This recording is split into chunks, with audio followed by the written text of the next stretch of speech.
From our Washington, D.C. studios, this is the Muslim News on Muslim Network TV. Assalamu alaikum, I'm Hena Zuberi.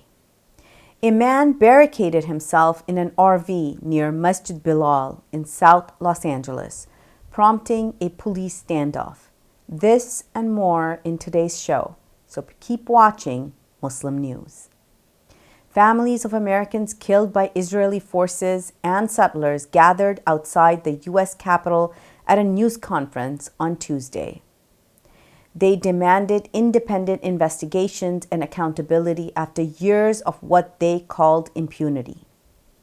Among them was Cindy Corey, whose daughter Rachel Corey was crushed by an Israeli bulldozer in Gaza in 2003. She said justice has been denied for decades. Corey said that if there had been real consequences for Rachel's killings, perhaps other families would not be here. Since 2022, Israeli soldiers or settlers have killed at least 9 American citizens in Gaza and the West Bank. The event was hosted by Representative Pramila Jayapal and included relatives of Aisha Noor Ezgi Aigi, Saifullah Musallat, Tawfiq Abdul Jabbar, and Muhammad Ibrahim, a 16-year-old Palestinian American currently detained in Israel. Lawmakers Rashida Tlaib, Summer Lee, Mark Pocan, Delia Ramirez, and Chuy Garcia joined the families.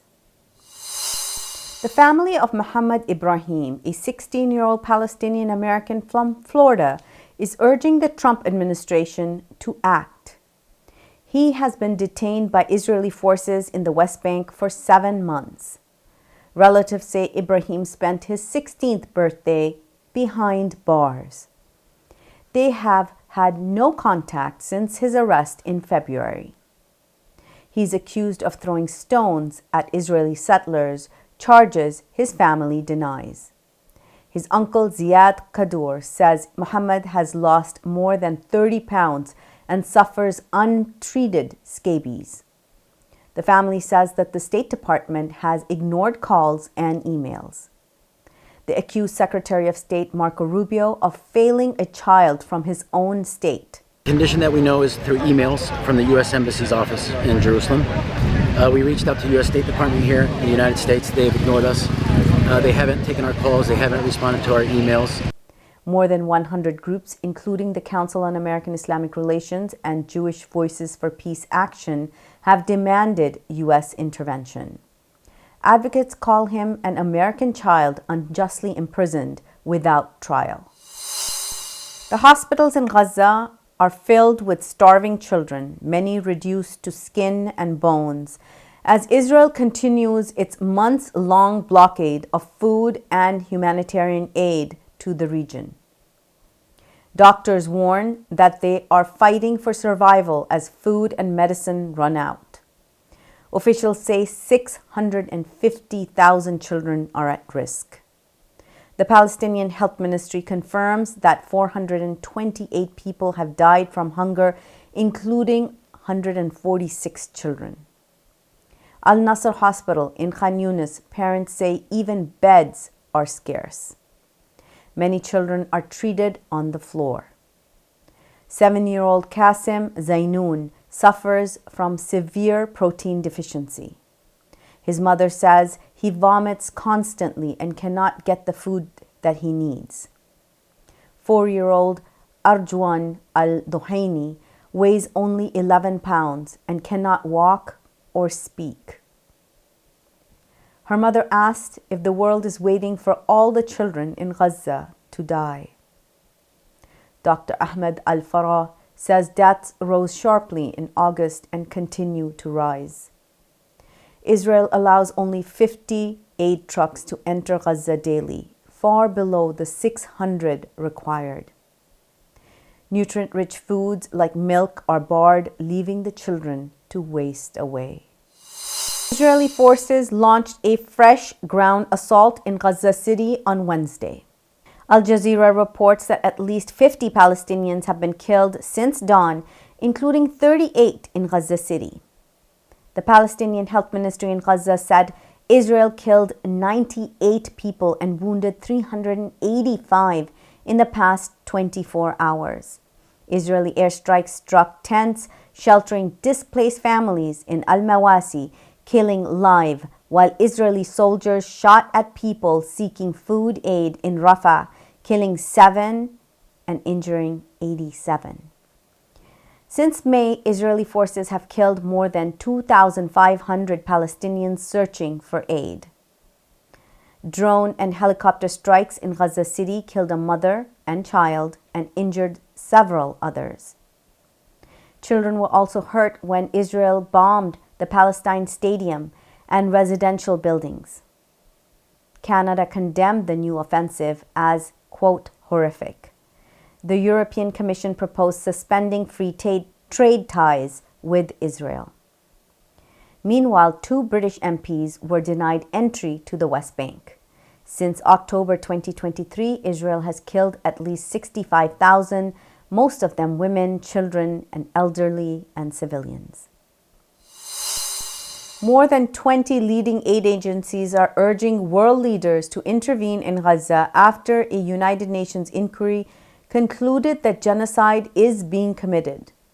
In a joint appeal, organizations including Save the Children, Médecins Sans Frontières, Islamic Relief, Oxfam International, and the Norwegian Refugee Council said that the world cannot remain silent as the crisis deepens. They called on states to act decisively when leaders meet at the UN next week. Aid agencies said many of them have met countless Palestinians who have lost limbs as a result of Israeli bombardment. They said children are now so traumatized by daily Israeli airstrikes that they cannot sleep. Many children told aid groups that they wanted to die to join their parents in heaven. They say Israel has killed approximately 65,000 Palestinians, including 20,000 children. More than 500,000 people face starvation as famine spreads due to Israel's month-long ongoing blockade of food and humanitarian assistance. Aid leaders say that they have witnessed families boiling leaves to survive and children too traumatized to speak. Aid groups warn that governments risk complicity if they fail to stop Israel's violence and occupation. Police say a man barricaded himself in an RV near Masjid Bilal Islamic Center in South Los Angeles on Tuesday. The Los Angeles Police Department received a call at 11:35 a.m. about a possible rifle seen near Central Avenue and Martin Luther King Boulevard. It remains unclear when the incident ended or if he was taken into custody. The incident caused alarm as it unfolded close to a mosque during midday. Police say that the investigation is ongoing. The standoff disrupted traffic in the area, but no injuries were reported. A Crusader-era flag tied to wars against Islam is resurfacing across Britain. Far-right groups call it pride. Critics say it's racism and anti-Muslim extremism. Details coming up after the break.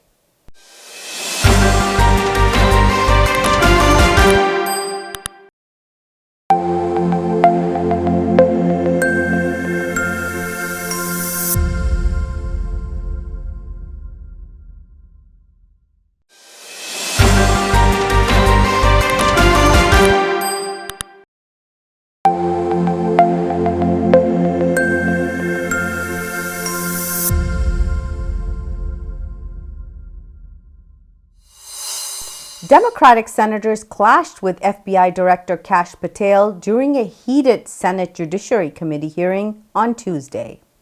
Senator Cory Booker accused Patel of leading what he called a generational destruction of the FBI. He said Patel prioritized loyalty to President Donald Trump over the Constitution and is not fit to lead the Bureau. Patel hit back, raising his voice and saying, "I'm honored to be the 9th director of the FBI. I'm not going anywhere." The exchanges grew tense until Chairman Chuck Grassley banged the gavel to restore order. Patel is under fire for mass firings, missteps in handling cases, and announcing a suspect prematurely in the killing of the conservative activist Charlie Kirk. Experts say he lacks experience to lead the bureau. Patel also lashed out at Senator Adam Schiff, calling him the biggest fraud to ever sit in the Senate and a political buffoon.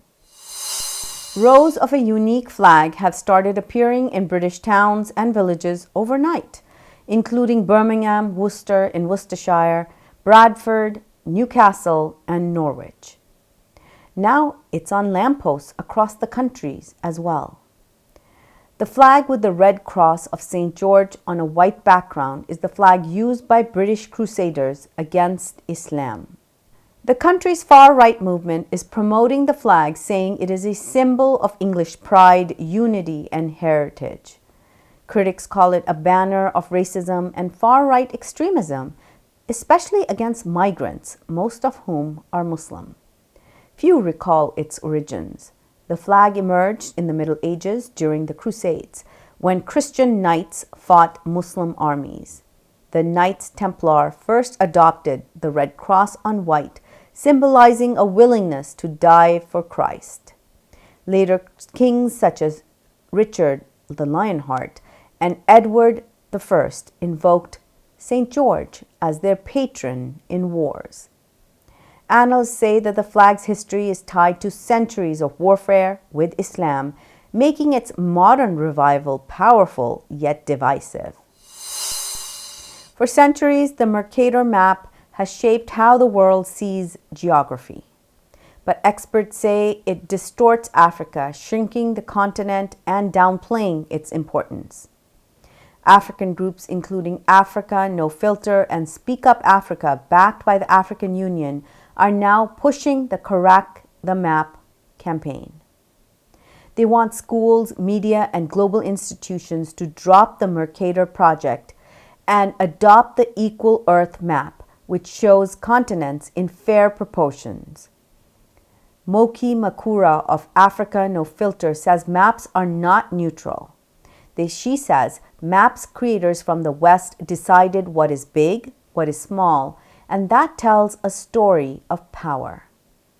On the Mercator map, Greenland looks like the same size as Africa, though Africa is 14 times larger. The campaign says correcting the map is about identity, pride, and influence. Makura said that the time has come to end the biggest lie in geography and avoid making maps as instruments of power.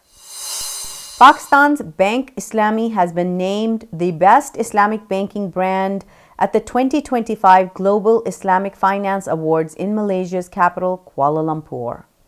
The bank was recognized for innovation, customer service, and expanding financial inclusion through interest-free products. It pioneered initiatives such as biometric ATMs and digital Islamic banking solutions. President Rizwan Atta says advancing interest-free banking is a national cause. He said that the bank remains committed to providing simple, transparent, and ethical services. The recognition comes as Islamic banking in Pakistan continues to grow. The country's state bank reports assets reaching $40.7 billion by March 2025. In line with the federal Shariat court order, Pakistan is aiming to eliminate interest from its financial system by 2027. With more than 500 branches in more than 210 cities, Bank Islami offers Sharia-compliant products for households and businesses, including Hajj savings and SMI financing. It says its mission is to expand access and strengthen financial literacy. Radio Canada suspended reporter Elisa Serray after she claimed Jews control U.S. politics, Hollywood, and major cities during a live broadcast.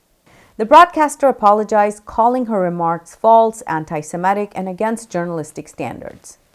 Canadian politicians condemned the statements, with Cultural Minister Stephen Guilbeault saying anti-Semitic tropes have no place on air.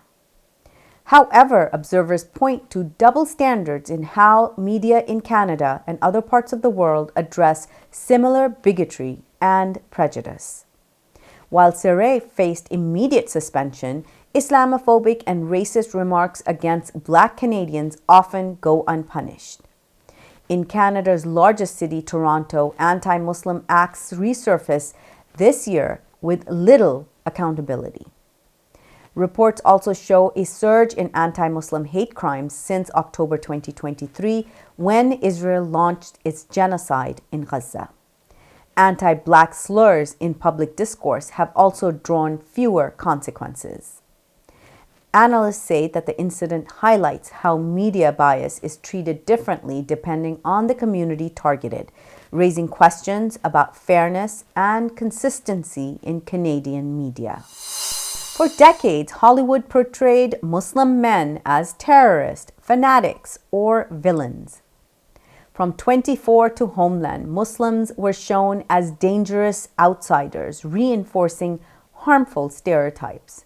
In a recent article for The Conversation, Tazeen Ali, assistant professor of religion and politics at Washington University in St. Louis, writes that Muslim-led storytelling now is reshaping these narratives. Ali points to series such as Hulu's Rami, BBC's Man Like Mobeen, and Channel 4's We Are Lady Parts as milestones. These shows highlight family, faith, class, struggle, and humor rather than national security plots. Characters pray, fast during Ramadan, wrestle with identity, and even form a punk band.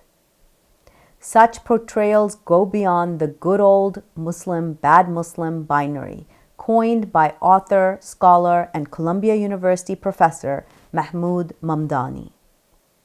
By presenting Muslims as complex and relatable individuals, these stories challenge Orientalist stereotypes. Ali stresses that progress comes when Muslims take control of their own narratives on screen. That's all from Washington, D.C. studios. Thank you for watching Muslim News. We are a community channel dedicated to bringing you stories you can trust. Please like, share, and subscribe to our content. You can also comment to let us know what you think of our coverage. You can donate now by visiting muslimnetworktv.com/donate. For more content, keep watching Muslim Network TV. Assalamu alaikum.